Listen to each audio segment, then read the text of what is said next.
네, 안녕하세요. 오늘 여러분들과 함께 뇌에 대해서 한번 얘기를 해볼까 합니다. 미치오 카쿠라는 과학자가 쓴 마음의 미래라는 책을 한번 읽어봤습니다. 이 책은 우주와 물리학에 관심이 있던 이 과학자가 이 뇌에 대해서 한번 연구를 했던 책이에요. 이 글 쓴 작가도 자기의 어머니가 알츠하이머 치매로 돌아가셔서 이 고통받은 거를 겪으면서 사람은 왜 이렇게 기억이 왜곡되고 또 사라지는지 뇌에 대해서 관심을 가지게 됐습니다. 저도 이 책을 보면서 이제 저는 디자인을 한 사람이지만 우리가 생각하고 뭔가를 하다 보면 뭐 까먹기도 하고 기억이 왜곡되기도 하고 또는 또 중요한 기억이 사라지기도 하고 뭐 이런 식으로 자주 암기력이 부족할 때도 있고 생각을 또 해보게 되는 것 같아요. 최근에 국제 사진 공모전에서 하나의 사진이 큰 이슈를 일으켰습니다. 일반적인 흑백 사진에 그 두 사람이 안고 있는 전형적인 정서적인 사진이었는데 비평가들한테 좋은 호응을 얻고 대상을 수상을 했는데 정작 이 사진을 만든 사람은 이건 사진이 아니고 사실은 AI가 만들었다라고 얘기하면서 세상을 발칵 뒤집은 사건이 있었어요.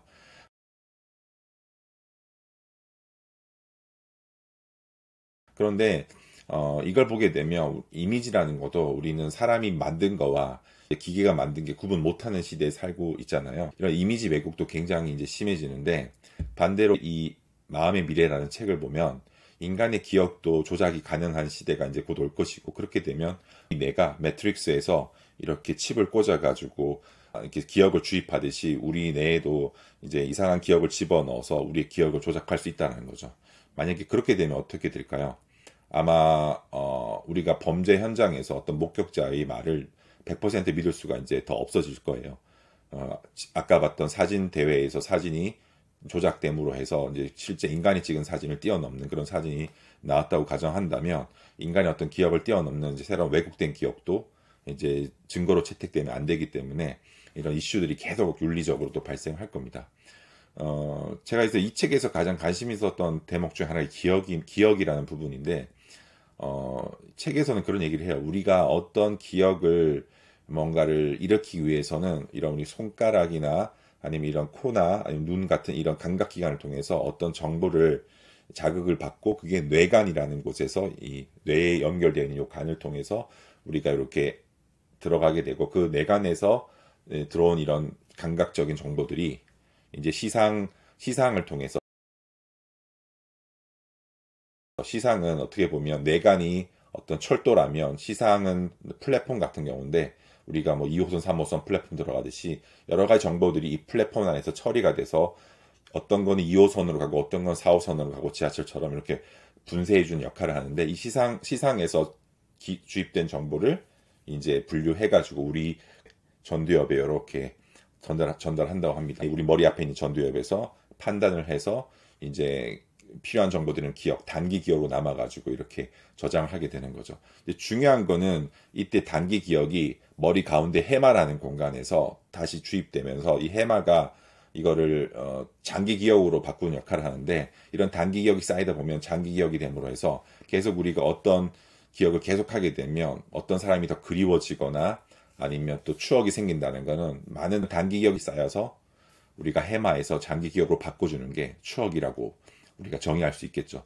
이런 식으로 우리 인간의 기억은 계속 어떤 자극을 받고 정보를 주입해서 이거를 단편 기억에서 장기 기억으로 전환하면서 계속 기억을 이제 갖게 되는데 책에서 얘기하는 핵심적인 것 중에 하나가 이 기억이 우리 하드디스크처럼 이렇게 섹터별로 1, 2, 3, 4 이렇게 쌓이는 게 아니라 되게 파편적으로 이렇게 퍼져나가면서 우리 뇌 어느 부분에 쌓이는지 알 수가 없다는 거죠. 대략 그렇게 이런 정도에 있을 것이라 추측을 할 수밖에 없는 거죠. 이것은 기억이라는 게 어떻게 보면 이렇게 차곡차곡 쌓인다기보다 파편적으로 분산돼서 조각으로 나눠서 기억이 돼 있다는 게 문제가 있습니다. 그래서 요 기억이라는 게 이 단편 기억이 조각나서 퍼져 있기 때문에 우리가 이런 문제가 발생하는 거예요. 기억이 왜곡이 되는 거예요.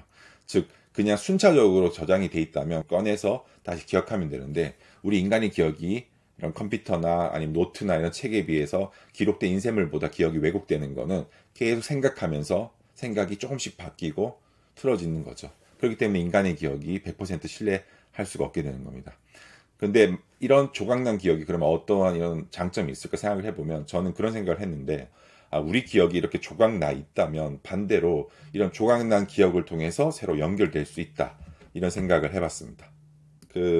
이렇게 연결이 되기 때문에 좀 창의적인 사고가 가능하죠. 만약에 우리 기억이 순차적으로만 쌓여 있다면 새로운 어떤 생각이 비집고 들어가기 힘들 텐데, 이게 파편화되어 있기 때문에, 조각나 있기 때문에 내가 어제 했던 기억과 오늘 했던 기억이 새로 편집되면서 새로운 아이디어도 떠올릴 수 있게 되는 겁니다. 이런 원리 모델을 가지고 우리가 한번 상상을 해보면, 창조성이라는 거는 이렇게 우리가 조각난 기억들을 얼마나 연관성 있게 재편집해, 재연결해서 새로운 생각을 펼쳐나갈 수 있지 않을까, 그런 쪽으로 우리가 한번 가설이나 추론을 해볼 수가 있을 겁니다. 결국에는 미래에서 이런 매트릭스나 아니면 또 맨인 블랙 같은 영화에서 말하는 뭐 1시간 전의 기억을 지워줘, 이런 것들이 힘들다고 얘기를 해요.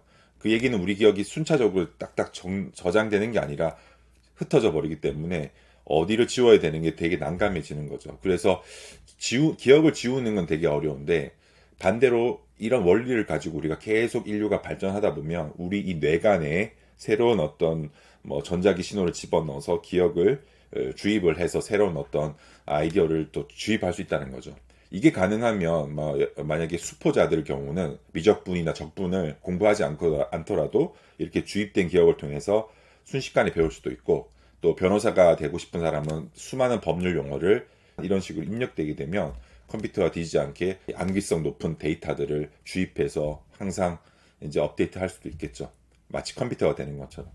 기억을 삽입하게 되면 앞으로 우리는 이제 공부의 그런 좀 힘듦에서 해방될 수도 있고, 그래서 그 해방된 만큼 많은 시간이 남으니까 우리는 아마 좀 더 창의적인 공부를 해볼 수가 있겠죠. 그래서 이런 앞으로의 이런 기억에 대한 연구를 통해서 제가 생각했던 거는, 이런 디자이너나 예술가들, 창작자들이 조금 더 이 기억의 왜곡된 현상을 뭔가 부정적으로 보지 말고 이걸 활용해서 좀 창의적인 작업을 하는 방향으로 뇌과학자와 만나서 새로운 어떤 아트를 해본다던가, 또는 이런 뇌에 주입하는 이런 걸 통해서 전혀 경험해보지 못했던 느낌이나 감정도 집어넣을 수가 있겠죠. 그래서 우리가 마치 한 번도 가보지 못한 어떤 여행지에서 느꼈던 그런 기쁨을 주입해서 어떤 느낌을, 감정마저도 이렇게 삽입해서 느껴진다면 영화에서 영화를 볼 때도 엄청 흥미롭게 영화를 볼 수도 있겠죠. 그런데 이러한 여러 가지 기억에 대한 조작, 즉 삭제를 하거나 주입하거나 이런 행위들이 과학에서는 그런 가능성을 보여주고 있지만, 앞으로 21세기 말에 되면 이런 기술이 완전히 상용화된다고 가정했을 때 윤리적인 문제도 또 잊을 수가 없겠죠. 그래서 책에서도 그런 말을 합니다. 우리가 앞으로 이런 기억을 주입하거나 삭제하는 그런 어떤 기술로까지 나중에 업그레이드 됐을 경우, 우리는 이제 어떤 경험에 대한 정의도 다르게 해볼 수밖에 없는 거죠. 저는 그 부분에서 이런 생각을 했는데, 우리 기억이 이런 식으로 주입이 되면 너무 편리하게 공부도 하고 다 하겠지만, 만약에 여러분들이 올림픽에서 금메달 딴 어떤 선수의 느낌을 이런 주입된 기억을 통해서 느끼게 되면, 그 선수의 기억을 주입해서 느끼게 되면 나도 마치 금메달 딴 듯이 기쁘겠지만, 과연 그 기쁨이 정말 좋을까라는 생각을 해봤어요. 마치 마약처럼 그냥 그 느낌만 얻는 것, 실제로 내가 그런 노동을 하거나 노력을 하거나 체험한 것이 아니기 때문에 기억만의 어떤 만족만 가지고는 인간의 어떤 기쁨을 다 포괄할 수 있을까, 이런 생각도 좀 듭니다. 그래서 이런 기술의 한계도 느끼면서도 한편으로 흥미로웠던 거는, 이런 식으로 기억을 이런 과학적인 입장에서 생각해 보면 단순히 낭만적인 거란 느낌으로만 해석하는 게 아니라, 이런 우리의 뇌관을 통해 그리고 시상을 통해서 분산된 여러 정보들이 해마를 통해서 재편집되는 일련의 프로세스를 통해서 우리가 기억을 정의하다 보면 기억에 대한 새로운 어떤 가능성과 의미를 부여해 볼 수도 있을 것 같아요. 자, 그래서 오늘은 이 책을 소개시켜 드렸는데, 앞으로 여러분들이 좀 기회가 된다면 디자이너나 예술가들도 조금씩 자기 전공 분야 말고도 교양 수준에서 이런 과학책들을 읽어보면 좋을 것 같아요. 특히나 이 책을 쓴 미치오 카쿠 과학자 같은 경우는 저서가 굉장히 이제 많은데, 대중서로 또 교양서로 과학을 정말 좀 이해하기 쉽게 쓰고 있는 그런 사람 중에 하나이기 때문에 한번 관심 있는 분들은 읽어보시길 권해드립니다. 네, 감사합니다.